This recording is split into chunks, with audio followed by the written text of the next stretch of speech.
Bonjour à tous, je suis Laure Reynaud, une des fondatrices de l'association Scolavie qui lutte contre le décrochage scolaire et qui œuvre pour le bien-être de tous les membres de la communauté éducative, les enfants, les élèves, les ados, les jeunes, mais aussi tous ces adultes qui les accompagnent sur leur parcours d'apprentissage et leur parcours de vie en général, donc les enseignants, les psychologues scolaires, les directeurs d'établissement, les CPE, les AESH, les parents, les personnels des associations aussi qui accompagnent les jeunes.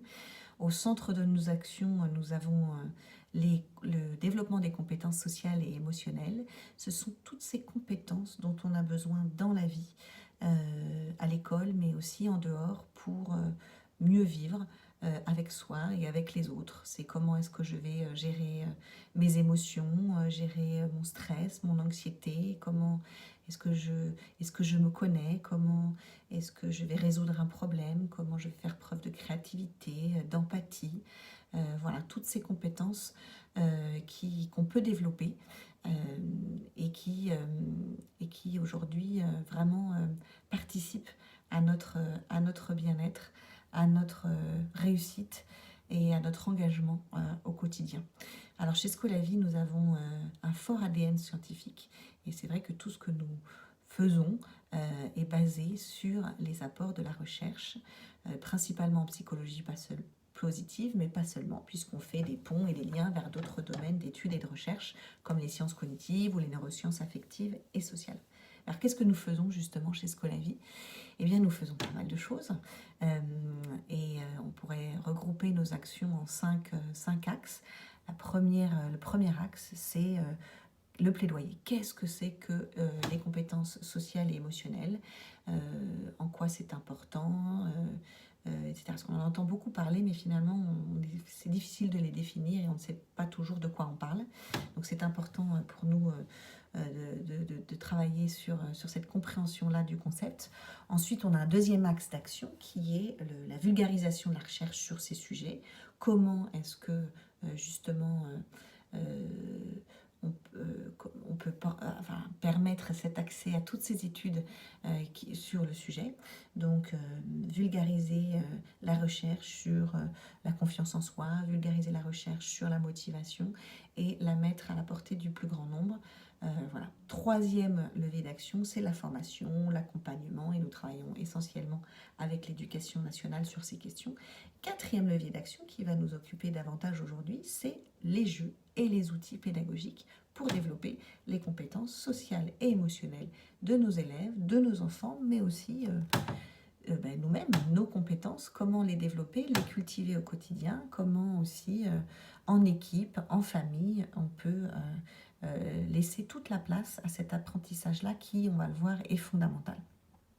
Alors, si ça vous intéresse, eh bien, nous avons un dernier outil, un livre qui vient de sortir, qui est sorti, ça date un petit peu déjà, mais du mois de juillet dernier aux éditions Retz, Développer les compétences psychosociales. Donc voilà, c'est vraiment un livre-outil avec un double regard, à la fois théorique et pratique, et qui justement évoque bien notre action, qui est toujours à la fois théorique et pratique.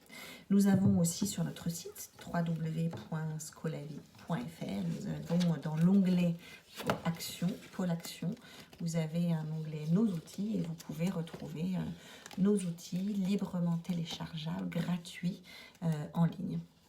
Et aujourd'hui, je vais mettre le focus sur un des outils qui est comment justement développer la confiance en soi de nos élèves, de nos enfants, mais aussi notre propre confiance en nous. Grâce à cet outil que vous pouvez retrouver sur le site qui s'appelle Les défis de la confiance en soi. Donc ça, c'était notre quatrième levier d'action. Et pour terminer avec notre cinquième levier d'action, c'est le suivi d'impact.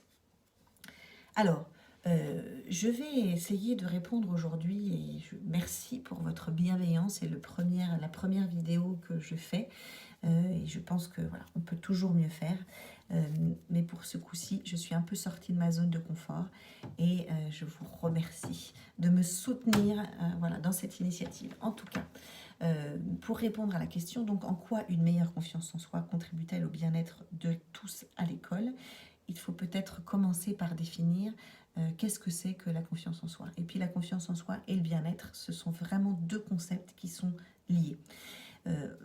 C'est du bon sens, mais on va le voir aussi que c'est corroboré aujourd'hui par la recherche, que des élèves qui ont confiance en eux eh bien, sont plus heureux, réussissent mieux et nourrissent de meilleures relations aussi avec les autres et sont en meilleure santé, etc. Donc voyons cela de plus près, si vous êtes d'accord, et je vous propose d'organiser aujourd'hui le propos en 3 parties. Quoi, pourquoi, comment. Donc le quoi, qu'est-ce que c'est que la confiance en soi? La confiance en soi, si on devait le résumer assez succinctement et de manière assez accessible, ça pourrait être la confiance en soi, c'est combien je me sens capable de. Est-ce que je me perçois comme étant quelqu'un qui a les ressources nécessaires pour faire face à une situation, faire un exercice, surmonter un problème? On peut se dire que dans cette période de confinement imposée, eh bien, est-ce que voilà, je me considère capable de pouvoir faire face à la situation? Et si la réponse était non, eh bien, nous, l'idée ici, c'est de pouvoir justement donner des pistes de réflexion pour vous aider à nourrir ce sentiment d'efficacité, de confiance en soi, appelé justement sentiment d'efficacité personnelle par le chercheur canadien Albert Bandura. Donc, lui, plutôt que de confiance en soi, il va parler de sentiment d'efficacité personnelle. Et le sentiment d'efficacité personnelle, c'est véritablement une croyance qui se façonne de l'intérieur, progressivement, en fonction des expériences qu'on va vivre au quotidien, des relations que l'on noue. Donc ça dépend aussi beaucoup de notre entourage et de l'environnement. Et donc, le sentiment d'efficacité personnelle, combien je me sens capable, on voit bien que c'est une croyance. Et que cette croyance, eh bien, elle peut être erronée aussi, et qu'elle peut ne pas correspondre à la réalité. Vous savez, ces enfants ou ces élèves qui disent « oh, je suis nul, j'y arriverai jamais ». Eh bien, là, c'est vraiment une croyance limitante, on le voit bien, et il peut être difficile pour ces enfants-là, ou même pour nous-mêmes, de nous en libérer. Donc, finalement, la confiance en soi, c'est une histoire de perception. Est-ce que j'ai les capacités de réussir? Donc ça peut être, je vous le disais tout à l'heure, cet élève qui dira, voilà, qui dit souvent quand on se met à faire de l'histoire ou de l'orthographe, je peux pas, je suis nulle, j'y arriverai jamais, ça sert à rien. Mais ça peut être à l'inverse aussi, cet autre élève qui dira, je suis trop fort, trop intelligent, j'ai pas besoin de réviser, de faire d'efforts, je vais y arriver sans souci. Et là, patatras, si jamais eh bien, il y a un échec, eh bien ça sera quelque chose de très difficile à vivre. Donc voilà, Saint-Exupéry, j'aime beaucoup cette phrase que je partage souvent, écrivait que la confiance en soi ne se décrète pas, elle se construit. Et donc c'est vraiment un sentiment que l'on va construire au quotidien grâce aux expériences que l'on vit et aux relations que l'on tisse avec notre entourage. Et tous ceux qui accompagnent le jeune dans leur apprentissage peuvent contribuer à développer et à nourrir ce sentiment d'efficacité qui va lui-même renforcer l'estime que l'enfant va avoir de lui-même. C'est grâce aux expériences de réussite qu'il va vivre que l'enfant va pouvoir nourrir ce sentiment d'efficacité. Oui, je suis capable, et qui va à son tour nourrir cette estime qu'il aura de lui-même. Voilà, c'est combien est-ce qu'il se sent valable, quelle est la valeur qu'il s'accorde à lui-même. Donc on voit bien cette spirale vertueuse à laquelle nous on peut, en tant qu'éducateur ou en tant que parent, voilà, que l'on peut voilà, contribuer à mettre en place. Alors, la question bien sûr qui vous intéresse, c'est comment est-ce que je peux au quotidien développer, nourrir le sentiment d'efficacité personnelle de mon élève, de mon enfant, de mes enfants ou même le mien. Comment est-ce que je vais pouvoir développer tout ça pour que je puisse résoudre des problèmes, vivre au mieux cette période de confinement, prendre des décisions, m'affirmer, gérer mes émotions, etc. Donc avant d'entrer dans le comment, j'ai simplement envie de faire une petite parenthèse sur le pourquoi. Pourquoi le sentiment d'efficacité personnelle. Pourquoi est-ce qu'aujourd'hui on parle tant de confiance en soi? C'est qu'en fait, on le voit bien dans les études, les rapports, etc. C'est quelque chose qui manque cruellement. Les élèves ont peu confiance en eux et souvent, ils aimeraient on les aide davantage à développer ce sentiment d'efficacité personnelle. Et puis surtout, pour reprendre les études de Bandura, sur le sentiment d'efficacité personnelle, c'est vraiment le fondement de la motivation, du bien-être et des accomplissements humains. Donc on voit bien que si jamais on arrive à nourrir cette confiance en soi au quotidien, eh bien ça va participer au bien-être à l'école et ça va participer à une meilleure réussite des apprentissages. Donc on va améliorer ses performances, on va davantage prendre des décisions, on va être plus à l'aise dans nos relations, on va être plus optimiste, plus résilient, moins vulnérable face au stress. Et le moindre qu'on puisse dire, c'est qu'en ce moment, on en a besoin de cette confiance en soi. Alors on y va, si vous le voulez bien, dans le comment, avec un premier défi que je vous invite à répondre vous-même.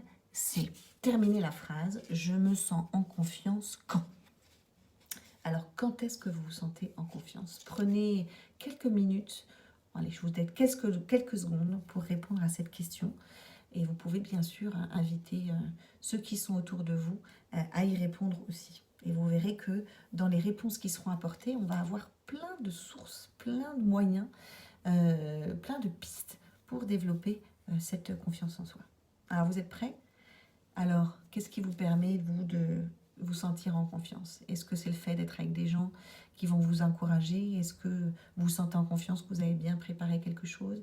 Est-ce que vous vous sentez en confiance quand on vous encourage, quand on vous valorise, quand vous êtes soutenu, quand vous arrivez à gérer votre émotion, etc. Ben, voyons un petit peu tout ça de plus près, mais j'imagine que eh bien, si vous nous partagiez sous cette vidéo, vous, quand est-ce que vous vous sentez en confiance? Eh bien, cela rejoindrait énormément les recherches de Bandura, qui, lui, a identifié les 4 sources principales permettant de renforcer ce sentiment d'efficacité personnelle.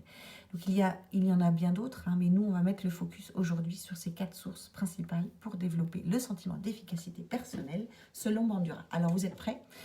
Et ces sources-là, elles sont classées par ordre d'efficacité. Donc, première source pour développer le sentiment d'efficacité personnelle de nos élèves, de nous-mêmes, de nos enfants, de notre conjoint, de nos collègues, c'est vivre des expériences de maîtrise. Permettre à chacun de réussir. Il s'agit de toutes ces expériences qui vont permettre de développer la maîtrise d'une tâche et qui vont permettre de monter en compétences. Donc, ces expériences de maîtrise sont renforcées ou au contraire diminuées en fonction de toutes les expériences vécues et en fonction de l'environnement dans lequel on est. Donc c'est vraiment quelque chose de très important parce que c'est au regard de ce que l'on a accompli qu'on peut estimer notre capacité à réaliser des tâches similaires à l'avenir. Par exemple, si un enfant a fini par réussir à faire un exercice de maths, il va commencer à forger cette croyance qu'il est capable par la suite d'en réussir d'autres à peu près similaires. Donc l'idée ici, c'est de permettre à chacun de vivre des expériences de réussite, mais c'est aussi permettre à chacun de capitaliser sur ses expériences passées de réussite pour mieux envisager l'avenir. Et c'est vraiment le moyen le plus efficace de nourrir la confiance en soi d'un enfant. Alors pour cela, il est important de l'exposer à des défis difficiles, mais qui soient réalisables, qui soient vraiment à l'équilibre entre la tâche que vous donnez et les compétences dont l'enfant dispose, afin de lui permettre de comprendre qu'il est en mesure de les surmonter. Si la tâche est trop importante, eh bien, ne serait-ce que le fait de la décomposer en petites étapes, en petits pas qui seront abordables pour lui, c'est déjà véritablement important. Et célébrer la réussite de chacun de ces petits pas, chacun de ces progrès, c'est la voie vers la réussite et ça permet de nourrir ce sentiment d'efficacité personnelle. Alors, avant de rentrer dans les petits défis, tout à l'heure, une fois que j'aurai exposé les 4 sources pour développer la confiance en soi, voilà 2 petites activités que vous pouvez retrouver et que vous retrouvez d'ailleurs dans les défis. C'est ne serait-ce que demander à votre enfant, raconte une expérience dont tu es fier. Pourquoi est-ce qu'elle t'a rendu fier? Quelles sont les stratégies que tu as mises en place? Quelles sont les émotions que tu as vécues? Et ça permet de réengager dans le présent cette énergie et de mieux capitaliser dessus pour envisager l'avenir. Ça peut être aussi en famille, en équipe, dans un groupe classe, rédiger un journal des réussites individuelles ou un journal des réussites collectives. Quelles sont, en ces périodes de confinement, quelles sont les réussites collectives et individuelles de chacun? Donc vraiment nous, en tant que parents, en tant qu'éducateurs, l'idée ici c'est vraiment d'être les détectives des réussites de nos enfants, de nos élèves, et de célébrer aussi nos propres réussites. Qu'est-ce que j'ai réussi aujourd'hui? Pourquoi? Comment? Ça peut prendre la forme de dessins, de photos, libérons notre créativité. Deuxième source pour développer la confiance en soi, c'est vraiment l'importance des expériences vicariantes ou ce qu'on appelle aussi l'apprentissage social, c'est le rôle des modèles. Ici, il s'agit d'être davantage dans l'inspiration que dans la compétition qui peut au contraire tuer justement ce sentiment d'efficacité personnelle. Il s'agit de chacun d'observer et de s'inspirer des performances et des stratégies des autres pour grandir. Et lui, il a réussi. Quelles sont les stratégies qu'il a mises en place, ses progrès, de qui il s'est entouré, quelles sont les étapes qu'il a suivies pour réussir à atteindre son objectif et comment est-ce que moi je peux m'en inspirer. Et puis ce modèle, il sera encore plus inspirant si jamais je peux faire appel à lui, est-ce que, voilà, à son regard et que je peux l'associer à ma démarche.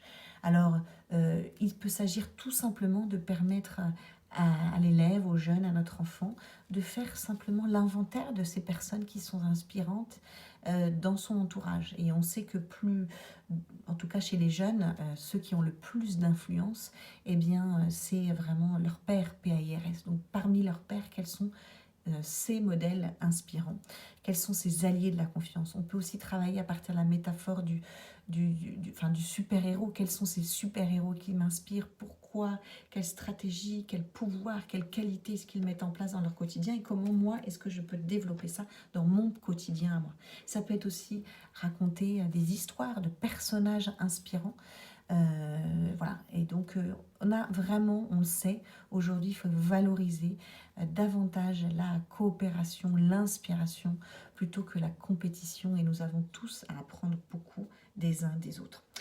Alors après les expériences de maîtrise, les expériences vicariantes, la troisième source dans la théorie de Bandura, c'est les persuasions verbales, ou autrement dit, tous les mots qu'on utilise au quotidien et qui sont issus de l'environnement social.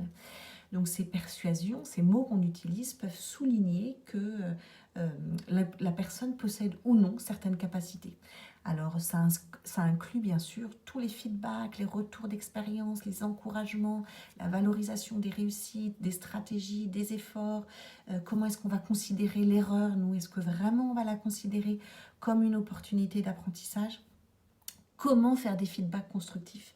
Eh bien, s'il fallait rapidement dire quelques mots, ce serait pour nourrir ce sentiment d'efficacité personnelle, il faut que ces encouragements, ils valorisent les efforts, les stratégies mises en place, les progrès réalisés, si petits soient-ils. Il faut qu'ils puissent célébrer les réussites, il faut qu'ils soient le plus immédiat, le plus proche possible du moment où se passe l'action. Il faut qu'on y mette notre cœur, il faut que ce soit vraiment relié à quelque chose de concret qui se passe effectivement, puisque si c'est relié à rien, c'est même contre-productif, ce n'est que du vent finalement.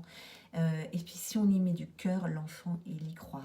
Si on dit juste c'est bien, mais qu'on n'y met pas du tout notre cœur et qu'on ne précise pas pourquoi c'est bien, il y a peu de chances que ce soit vraiment un encouragement constructif. Et puis enfin, la dernière source pour développer le sentiment d'efficacité personnelle selon la théorie de Bandura, c'est vraiment tout notre état physiologique et émotionnel. Les personnes qui ont peu confiance en elles ont tendance à considérer un état physiologique, par exemple le stress ou l'anxiété, comme prédictif d'un échec, et donc comme un indicateur de ses compétences personnelles. Donc si voilà, je me mets à stresser à chaque fois que je fais un exercice de maths, et bien probablement à chaque fois qu'on me dira le mot maths, je serai dans un état de stress, et donc bam, eh bien il y a peu de chances que j'évalue de manière positive mes ressources à ce moment-là. Donc c'est plus globalement comment je vais permettre à l'enfant, à mon élève, à moi-même de gérer mes émotions pour qu'elles ne représentent pas un frein dans l'apprentissage. Comment en faire des alliés? Comment je vais gérer mon stress? Un outil, la cohérence cardiaque, tellement simple. Allez voir sur internet toutes ces vidéos qu'on a à disposition et qui permettent vraiment de gérer notre stress. Les émotions, elles sont toutes utiles, elles ont tout un besoin à exprimer et qu'il faut entendre. Mais il faut les accepter pour pouvoir ensuite mieux les gérer. Et puis ces émotions, toutes ces émotions agréables, elles peuvent être un formidable levier pour l'apprentissage. Célébrer les réussites, la fierté de progresser, la joie de la réussite, la sérénité, le calme, l'humour, toutes ces émotions qui sont véritablement des moteurs pour la motivation, pour le bien-être à l'école, dans la classe, à la maison, en famille, etc. Alors, pour terminer, et j'espère que vous êtes toujours avec moi, explorons un petit peu plus en amont ce jeu des défis de la confiance en soi. Vous en avez un peu plus d'une quinzaine, et ce sont des défis, puisque l'idée est vraiment de se mettre en action, donc à relever immédiatement, ou alors dans un temps qui sera donné, la journée, la semaine, le week-end. Voilà, et donc ce sont des défis qui sont à piocher au hasard, ou alors qu'on va choisir en fonction des besoins et de l'âge des personnes concernées. Ça peut être des défis qu'on va relever tous collectivement ou alors des défis individuels. Voilà, dans tous les cas, on a compris combien le feedback, le retour d'expérience était important. Donc, il est important que vous fassiez un retour sur le défi. Et est-ce qu'il a été relevé? Oui, non. La plupart du temps, oui, puisque justement, l'idée, c'est de permettre cette réussite et cette valorisation des progrès. Donc enfin, ces défis vraiment reprennent toutes ces sources pour nourrir le sentiment d'efficacité personnelle. Vous allez retrouver ça, je l'espère. Je vous en lis quelques-uns. Demande à 3 personnes de te dire ce qu'elles aiment chez toi. Encourage quelqu'un, félicite-le pour ses efforts, sa persévérance ou ses progrès. Oui, nous pouvons aussi inviter le jeune à encourager les autres. Nous sommes aussi les agents, c'est ce que dit Bandura, de notre confiance en nous-mêmes et dans la confiance qu'ont les autres d'eux-mêmes. Donc nous pouvons aussi, nous, au quotidien, nourrir le sentiment d'efficacité personnelle des autres et encourager les élèves à le faire avec leurs camarades. Écris un petit mot pour remercier un de tes professeurs. Offre une force à une personne que tu connais, explique-lui pourquoi. Raconte une expérience dont tu es fier. Invente une phrase avec 2 mots parmi des mots proposés: confiance, erreur, je peux, réussite, j'apprends, difficile. Trouve une technique pour gérer ton stress. Respirer 3 fois, te confier à quelqu'un, taper 4 fois dans les mains. Trouve un mot qui t'apaise à prononcer quand tu en as besoin. Trouve au moins 3 mots qui parlent de confiance en soi. Choisis un super-héros à qui tu aimerais ressembler et explique pourquoi. Écris un mot d'encouragement que tu aimerais recevoir de ton professeur. Que dirais-tu à un camarade qui a peur de se tromper? Finis la phrase. Vous vous souvenez, tout à l'heure, il y avait « je me sens en confiance quand ». Donc ça, il est dans le genre des défis, mais là, c'est notre phrase. Pour progresser, j'ai besoin de. Donc ce soir, à table, chacun pourrait être invité à terminer cette phrase. Pour progresser, j'ai besoin de. Demande à une personne de raconter une de tes réussites. Partage au moins 3 de tes qualités. Bon, vous voyez, enfin en tout cas je l'espère, vous avez fait le lien avec ce que j'ai expliqué auparavant.